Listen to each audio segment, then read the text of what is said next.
Hi everyone, I'm excited to showcase Gemini Wiki, a project built entirely by me using Google's Gemini 1.5 API and its impressive long context capabilities.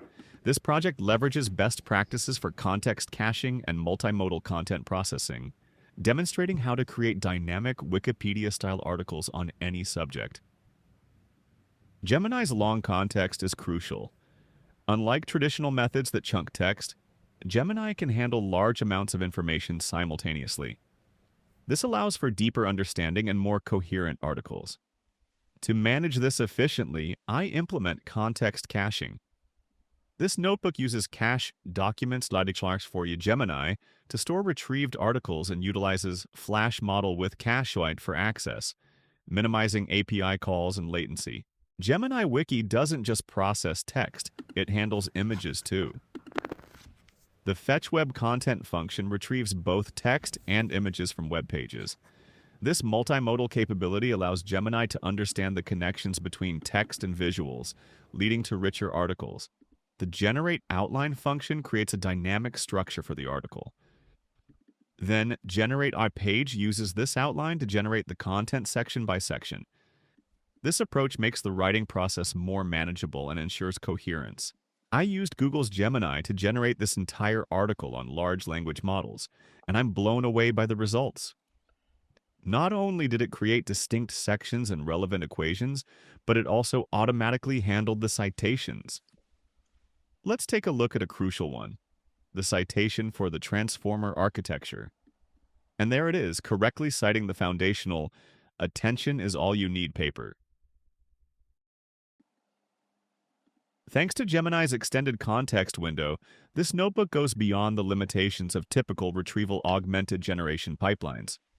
It can process multimodal content holistically, leading to more effective in-context learning and significantly improved output quality. The efficient caching just makes it even better. Want to experience the power of Gemini yourself?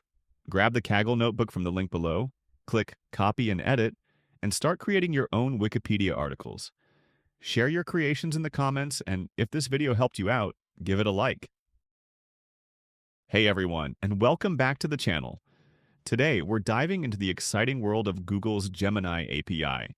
This powerful tool allows you to integrate cutting-edge AI capabilities like summarization and multimodal processing directly into your applications. We'll be using Python to demonstrate how easy it is to get started. Let's jump right in. First things first, you'll need your Gemini API key. Head over to the AI Studio website and grab your key. Then, install the Google Generative AI library using pip. Pip install Google Generative AI. Now, let's look at our Python code.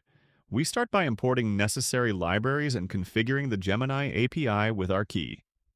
Notice how we define both the Flash and Pro models. We'll be using the Flash model for summarization and the Pro model later for more advanced tasks. Let's start with a cool feature, summarizing text and images together. Imagine you have a mix of images and text snippets. Gemini can understand the context of both and generate a concise summary. As you can see, we create a content list containing both images opened with pillow and text strings. We then pass this list to the Generate Content method of our Flash model. The response object contains the generated summary. Simple, right? Now let's talk about context caching. When working with large documents, you can significantly improve performance by caching them.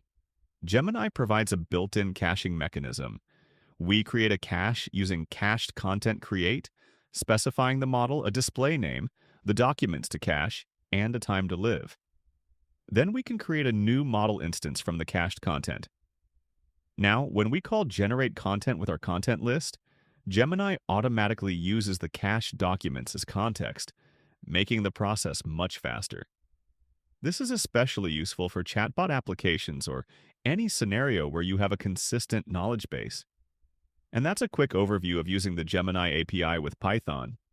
We've covered basic setup, summarization of interleaved text and images, and context caching. Be sure to check out the documentation for more advanced features and model options. Thanks for watching.